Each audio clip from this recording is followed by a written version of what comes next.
iShowSpeed He's kind of banned though. I don't know. Speed could be the fastest growing YouTube streamer in history. He is now sitting at over 4 million subscribers, and just 1 year ago he had 10,000. The 17-year-old Cincinnati, Ohio native has dominated the platform, even at one point gaining 1 million subscribers in about 6 days. He has built some sort of a toxic and high-stress community that at times can push him to his limits, but this may not be all his fault. I mean, after all, live streaming in general can attract some of the worst viewers, pushing streamers to lash out and react in ways that don't represent them very well. When it comes to Speed, the line between what's real and what isn't is so paper thin that sometimes it feels like you're not even watching a real person, but rather someone playing a character. Speed started his YouTube channel in late 2017, uploading NBA 2K and Fortnite highlights. 1 year later, he began live streaming himself playing Fortnite, but didn't really stay too consistent with it. It wasn't until April of 2020 when he got fully committed to live streaming, with a face cam and interacting with about 5 viewers. His game of choice, NBA 2K20. I started the video by saying Speed is 17 years old, but his age has been a bit of a mystery for some time. When he first started streaming, a person asked him in his chat what his age was. Tell me all day. How old are you though? Damn, they're 16, bro. He was reluctant to give him a straight answer. It's fairly common for people on the internet to not want to give their age. It's also common for young kids to tell people that they are older than they really are. I know when I was 13 on Call of Duty Modern Warfare, I would brag about being 15, thinking that that was so cool. The only reason why this matters is because very often in 2021, Speed did e-dates with Aiden Ross and various influencers where he tells girls that he is 19, so he will have a better chance at scoring a date with them. Obviously misleading them because at the time he was actually 16. On the other hand, some people see this as harmless. It's more so just for entertainment, and nobody is taking it that seriously. Yeah, nobody gives a fuck. Like when girls lie about the age, it's just like, yeah.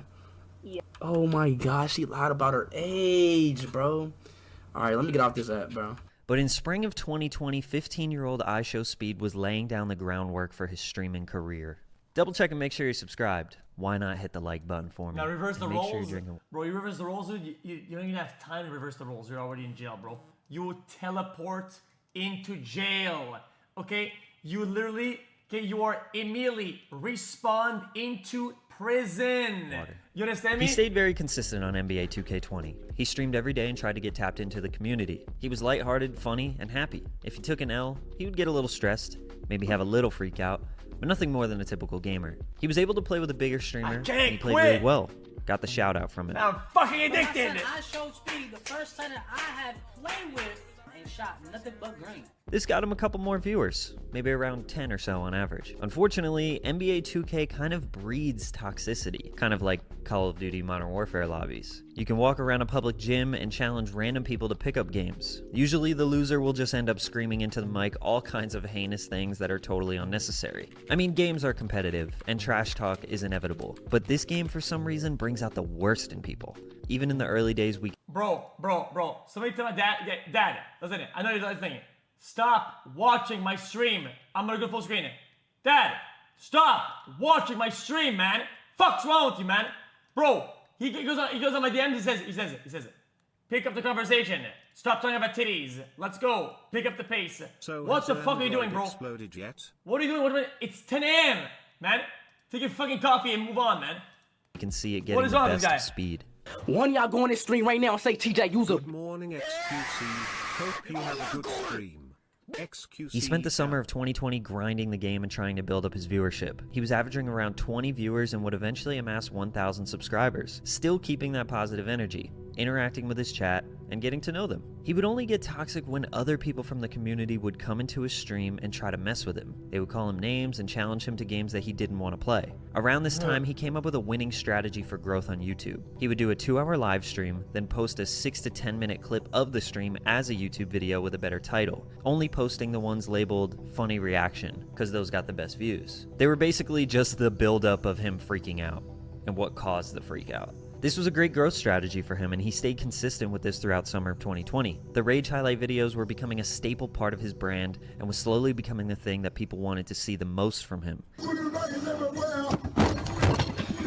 He streamed and uploaded every single day for months without fail.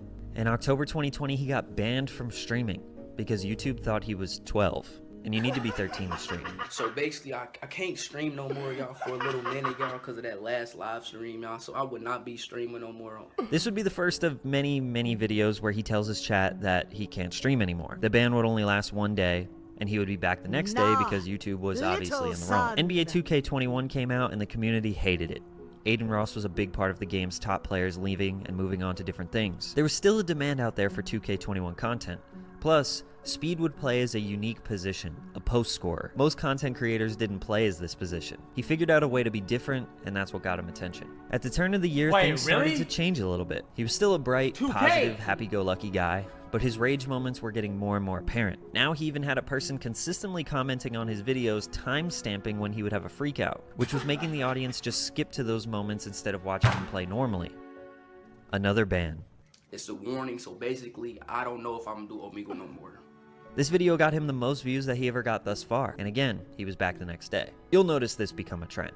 For the first half of 2021, Speed just kept on being consistent with streaming. He experimented with horror games and Fortnite, but 2K was still his go-to. One thing that started happening that still does to this day is Speed being a victim of DDoS attacks. Basically, hackers who get his IP address, either by knowing where he lives in real life, or maybe he somehow leaked that information, they have the ability to overload his internet so his stream lags super hard, making him unable to stream. Every single time this would happen, Speed would run to make his broken heart videos of him very upset. How do I change my IP? I cannot stream. Whoever is booting me, please stop. Hit me up on Twitter, IG. We can figure. Yes.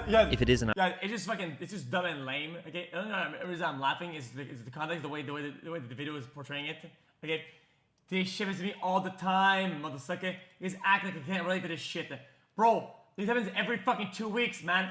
Every 2 weeks I gotta fucking plug in a new fucking router. I did it back in the other place, chat. I had a room full of boxes. Okay, because at the time, okay, I did not have a dynamic IP address. It was static because of my ISP. I bought a fucking tower of boxes full of routers, and every time I get DDoS, I'd go in there, open the box open, throw the fucking router apart, plug that bitch ass in, put a new one, man. Really get a new IP, and it would give me a fresh IP. Fucking dog shit, I call man. them broken heart videos because he puts a little emoji in there every time. He would beg these people to stop. It seems like at this time he couldn't really handle the trolling. Rushing to post these broken heart videos are obviously going to fuel even more attacks. It makes him feel like they won. Or his responses were for comedic. You're not as big as him. He's had it worse. You're a fucking moron, dude. Dude. If I show my IP, okay, in the slightest of a millionth of a second, I'm already off the internet 2 days ago, okay, bro? These motherfuckers will hack into my past and make me fucking rewind time, bitch. What are you talking about, man? Comedic purposes, and he knows he's going to get attention, growing his fan base and following. But the broken heart videos aren't just to address hackers. He would also address his trolls. For example, he posted a video proving to his chat that he takes showers. As I can see right here, I'm showing y'all proof right now. I take a shower. I don't want to hear no more hate comments about me taking a shower no more. And this other one where he says his real name. My real name is Jawan. It's not Frank. Y'all know what's my name? Frank? Which I don't think is his real name. This video has 5 million views, and all the comments are about his fan base being toxic and that he deserves better. But some people just feel very confused by this. Live streaming can get out of hand with trolls. But if someone gets pushed to crying just for people wanting to know their real name, or they feel the need to prove that they actually take showers, leads some people to believe that you may not be fit for this career. Or again, Speed is trolling everyone back, but he gets sympathy from his chat because he's very good at making this seem real. The video blows up and gets likes, views, and subs, then he goes back to streaming the next day with tons of new viewership, never addresses the situation that happened the day before, and then the cycle repeats again a couple weeks later. It's a very strange middle ground where people can't tell if he's actually upset by these things or if he's on some 600 IQ marketing strategy. So now let me ask you what you think. Look how mad he gets at this comment. You probably think that salad dressing is spicy, bro. What Nobody are you talking cares about? is my take. Bro, like, what is you, bro? You talking about salad dressing? What are you talking about? Obviously, this is a harmless troll comment. But do you think he's genuinely mad about this? Or do you think he just uses it as an excuse to rage I did it. Okay. freak out because that of is a classic one guy asking for some dumb shit. Clip later on? That is a Chances are you classic think it's fake one as guy, well. dude. But sometimes these things were going too far. Like the jacket video. My cousin gave me this jacket, y'all. I swear to God, now I just broke this shit, bro. So what caused this was him losing the game, crying, physically harming himself, then ripping his jacket. And basically for this entire game and really this whole stream, his chat was saying rude things to him, so losing the game was actually just the final straw. But this reaction to me doesn't look very fake. Stop donating! Stop donating! I don't even want it! I don't want it! I don't want it! I'm done. Oh God, I'm out of this bitch. On my mom. Now, it's not like Speed is 100% innocent and his chat attacks him for no reason. I made basically a whole video about this, but real quick, let me just say that oftentimes the chat copies the behavior of the streamer. You attract the type of people that you act like. So judging off his Omegle streams alone... Damn, you killed as fuck. Thank you, thank you. Hey, if you can rate me 1 through 10, what would you rate me? Be completely honest. A 7.5. Really?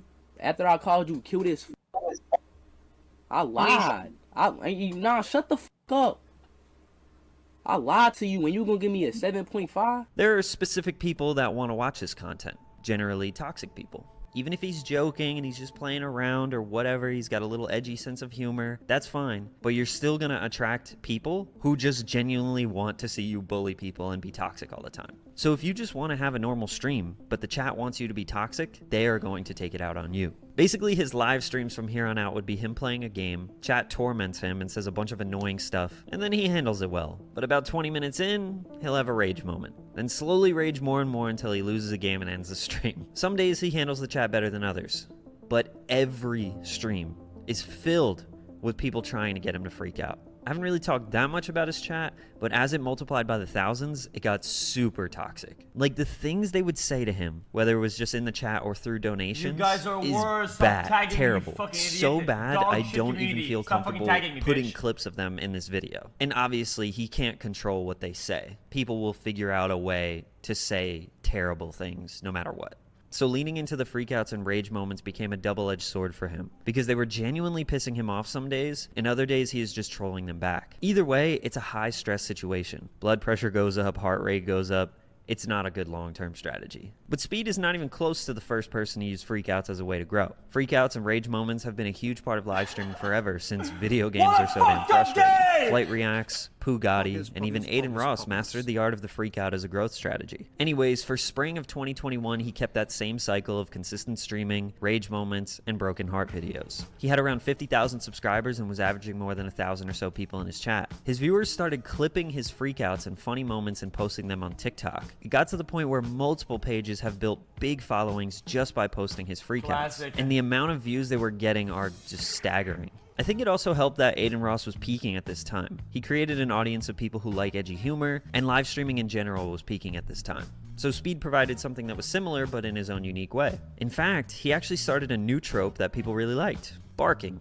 Yes, Speed started barking when he got angry,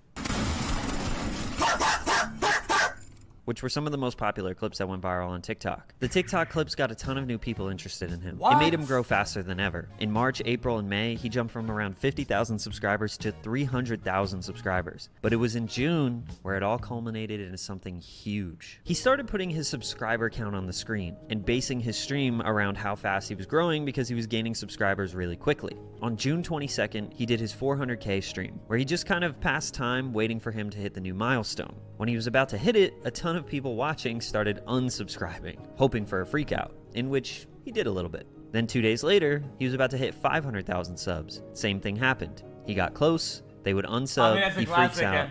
and everyone loves it. It became this little game, watching his sub count go up and up. 3 days later, 600K stream. Then the next day, 700K. He went to bed and woke up on June 29th to find out that he was about to hit 800,000 overnight. So he went live that morning. Then later on in that same day, maybe 12 hours later, he was about to hit 1 million subscribers. In 24 hours, he gained 300,000 subscribers. That's And if you actually thought that massive. was crazy, There's only the one very minute to next that. day, June 30th, he hit 1.5 million subscribers. Obviously, Speed put in a ton of work until this point, but he also got a little lucky that hundreds of thousands of people were eager to see his reactions. As his sub count went up, it became sort of a game for people. It slowed down a little bit at the 1.5 million mark, but by the middle of July, he hit 2 million subscribers, meaning that in about 3 weeks, he went from 300K to 2 million. Call it luck, call it a meme, call it whatever you want, but at this point, he was still growing like crazy and entertaining the millions of people that subscribe to him. So clearly, he took advantage of the situation and maintained their interest. After this, Speed was done with NBA 2K. He outgrew the game so fast. 2K He knew is that so these people fucking wanted him lame. to be as crazy as possible all the time, so that's what he gave them. He also took a trip to LA to link up with Aiden Ross and many other streamers. For some reason, watching that in-person connection just changes the viewer's perspective. It's almost like the viewer is part of the friend group. Plus, Bro, he seemed to be a lot What the fuck am I looking at? Bro, what the fuck kind of stream is this, man? Bro, what? as part of the friend group. Plus, he seemed to be a lot happier. He wasn't giving into the trolls, and he wasn't getting DDoS attacks kicking him offline. When he went back home to Ohio, it was almost exclusively trolling people on Omegle, more getting kicked offline, and more broken heart videos. But something else huge happened. Speed's unforeseen music career began in August of 2021. He had a new hit single called Duty Booty, with a high-quality music video in which he was wearing his favorite shirt, barking, and twerking with his boys. The song was actually very well received, which made him want to do even more music. He would start uploading a song every month and sometimes twice per month. Now with over 1 million monthly listeners on Spotify, tens of millions of views on YouTube, clearly his fans are loving his music. And truthfully, it's not that bad. He has a lot of potential. Definitely a lot of questionable lyrics. I don't know if he wants to do this seriously or if he wants to do it as a meme. I mean, that seems to be his whole career at this point. For all of fall 2021, he just kept doing what he normally does. Streaming Omegle, scary games, some Fortnite, freaking out, dropping music, which his song Shade getting over 20 million views on YouTube, barking, chat saying the most terrible things to him. But the e-dates and IRL dating became something that his chat demanded. Watching Speed interact with girls was their new favorite thing. Probably because once the girl said something that he didn't like or they weren't into him, he would just bark, scream, or insult them, which is funny because literally nobody would react like that. But one day, Aiden Ross invited him to do an e-date with Ashcash and a ton of other big streamers. What? And I don't Speed do that. took it too far. Say if we the last two people on Earth, Who the fuck does and we that? had to reproduce to make the world continue. No! Reproduce with me? No, because that means our kids will have to intertwine and then their kids. No. Who's gonna stop me? I will. If we the last two people on Earth, who gonna stop me? What? Gee, You're I not will. stopping me. If we the last two people on Earth, who gonna stop me? Yeah, come on. I will. Hold up. Chill out. Just, you're My good. fault. You're My fault, my Take a I'm deep breath. tripping. You're good. I'm tripping. I'm thinking I'm on Omegle. Now, this question that he asked her is a running joke that Speed does on Omegle. It's a joke that works in his community and for his chat and his fans. But as you can imagine, a lot of women don't find this joke very funny. Nor do a lot of other people's fans who don't know Speed. Yeah. Listen. I'm not gonna defend a fucking behavior or some shit, okay? I'm not gonna look too much far into this shit, okay? But I think that a lot of times people forget that some things, if you're not taught, okay, and they're like reinforced, okay, like you just, dude, you have no example that it's bad, whatever, okay? Literally, like people don't get this concept sometimes, okay? Because you're showing everything, whatever the fuck, right? If the only thing that the first time he's done it, whatever the fuck, if everybody says that it's funny or it's fine, guys, there's no real world. Nobody tell him that it's bad. Do you not get it? Now, he got eliminated from this Use your e-date, brain. obviously, You're and being he dumb. didn't like that. Man, fuck this being E-Date. dumb. Fuck 8 and 2, bro. God, fuck them niggas, bro. Fuck that shitty ass E-Date, bro. He started to blame Ashcash and Aiden, and this is where I started to question a lot of those e-dates. Do streamers actually take them seriously? I thought they were just for entertainment. Like, they weren't actually gonna get dates Much with any of love, these people. xQc. Is Speed's reaction fake? This is where Speed towing the line of what's real and what isn't becomes a little tricky for him. He took the joke too far, plain and simple. But now saying F Aiden and Ashcash for kicking you out and that they're wrong for that? This turned into a little beef between Aiden and Speed, which again, I don't know if it's real or not. Speed's joke went viral on various social medias and had a lot of people angry. Ashcash had a lot of words to say about it on Twitter, rightfully so, but Aiden didn't stand up for Speed because he knew he was wrong. And Speed never really addressed it again. Today, I think they're all good, and Speed hasn't really done an e-date since then, which is also probably a good thing. I think a little clarity between what is a character and what is real life would help Speed out a lot. He's going to continue to get himself in. What? I don't think so. What did he say?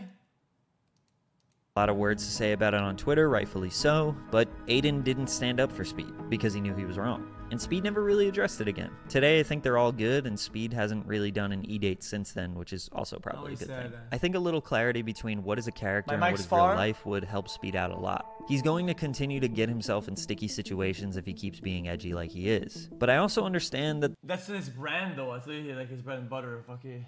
The lore of not knowing what's real and what isn't is exactly what makes him so interesting. But sometimes you can get lost in the character. You play it so much that you even forget who you really are. I mean, the more crazy he acts, and the more his views go up, and his chat rewards him, the formula is difficult to maintain because the chat doesn't really care about your well-being. They want to see you push the limits, because they don't have to suffer the consequences if you go too far. I understand he's young. It's normal to make mistakes. I bet he'll look back on some clips in a few years and cringe at himself. That's totally normal. But when you're making tons of... Chat, why isn't you good? Are you off the perk? Are you drunk? What the fuck are you talking about? I'm watching the video. I am watching the video. Money off the same exact thing that is causing the controversy, it's hard to make a defense. He seems like a really good kid, obviously very entertaining, and not bad music either. I would hate to see him get lost in this character that he built, but I wish the best for him. And I most definitely can't knock the hustle, because 4 million subs in 1 year is insane. But maintaining that high stress, chaotic, and angry character just doesn't really seem like it can last that long. I mean, look at Roy Purdy, who built a brand of being positive, happy-go-lucky, dancing, smiling, wearing bright colors, millions of people around the world loving him for his positive energy, and even he had a tough time maintaining that. But if you want to hear more about that story, check out this video right here. Drink water, subscribe, and... Yeah, but I mean, no. Nope. I'm not involved with that. Roy Purdy. This is a classic argument that a lot of people make or whatever. They don't get it. I like that guy, the hydrate guy, Patrick CC. He did. Some formats aren't the same. Whether you're live like 10 hours, 2 hours, whatever you make a clip, you can't like, it's not comparable in whatever it is. Does that make sense? Yo, this is X on the beat, yo. Okay. My voice as well. That ass. Anyone knows that boy? I don't know, he's just so soy. Anyone knows that boy? I don't know, he's just so soy.